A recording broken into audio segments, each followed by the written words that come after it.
اچھا بھائی، رمضان میں انتقال کی کیا فضیلت ہے؟ کیا رمضان میں مرنے والے کی کوئی زائد فضیلت ہے؟ کیا اس سے حساب و کتاب نہیں ہوتا؟ محمد اویس انڈیا سے۔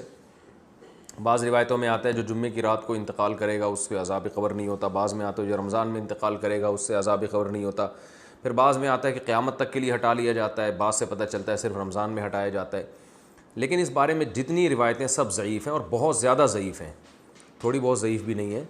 تو بعض علماء نے دیکھا کہ چلو روایتیں ہیں، اللہ کی رحمت سے امید کی جا سکتی ہے کہ بخشش ہو جائے گی، لیکن حقیقت جو ہے نا دلائل کی قوت کی روح سے ان روایتوں میں جان نہیں ہے۔ تو اس لیے جو ہے وہ اللہ تو کی رحمت سے تو دیکھیں کچھ بھی امید لگائی جا سکتی ہے، لیکن اگر ہم اللہ کی طرف منسوب کر کے کہیں اللہ کی طرف، یقینی طور پر تو اسی بات کی نسبت کی جائے گی جو اللہ کے رسول نے کہی ہے، اور جو اللہ کے رسول سے ہم تک صحیح سند کے ساتھ پہنچی ہے اس بات کی نسبت تو کی جائے گی۔ اس کے علاوہ نسبت کرنے میں جو ہے نا میری رائے تو یہ کہ احتیاط سے کام لینا چاہیے۔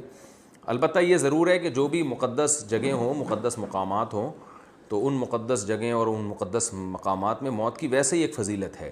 تو جمعے کا دن اور جمعے کی رات بھی مقدس، اور رمضان بھی مقدس ہے، اور روزے کی حالت میں موت پر صحیح حدیث ہے کہ روزے کی حالت میں جس کی موت واقع ہوگی جنت میں داخل ہوگا، اس پر مسند احمد کی صحیح روایت موجود ہے۔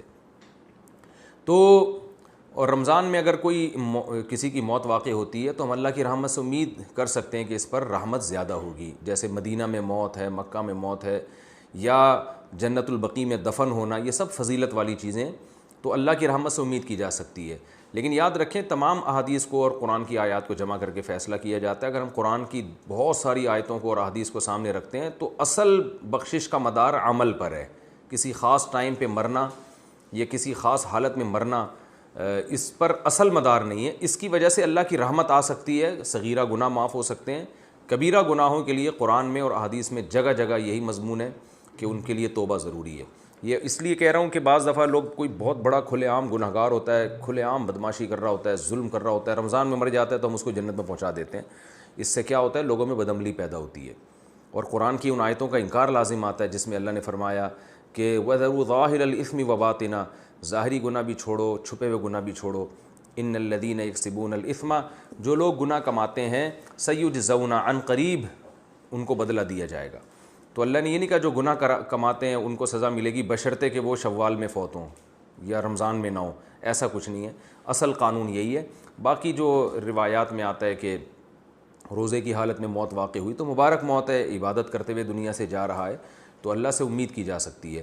لیکن اصول اور ضابطہ بہرحال یہی ہے کہ جب تک گناہوں سے توبہ نہیں کرے گا بخشش نہیں ہوگی۔ تو اس میں صغیرہ گناہ مراد ہوتے ہیں۔ دخل الجنہ کا مطلب یہ کہ اس کے اگر صغیرہ گناہ جو بہت کثرت سے تھے، رکاوٹ بن رہے تھے، تو اللہ اس کو صغیرہ گناہوں کو معاف کر کے جنت میں داخل کر دے گا، یہ اللہ سے امید ہے۔ تو خلاصہ یہ نکلا کہ روزے کی حالت میں موت اگر ہوتی ہے تو اس کی فضیلت تو صحیح حدیث میں واقع ہوئی ہے۔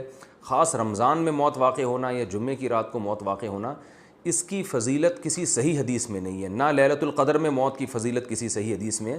لیکن یہ ویسے شریعت میں ایک بات ثابت ہے کہ فضیلت والے دن یا فضیلت والی رات میں انتقال میں اللہ کی رحمت کی امید کی جا سکتی ہے۔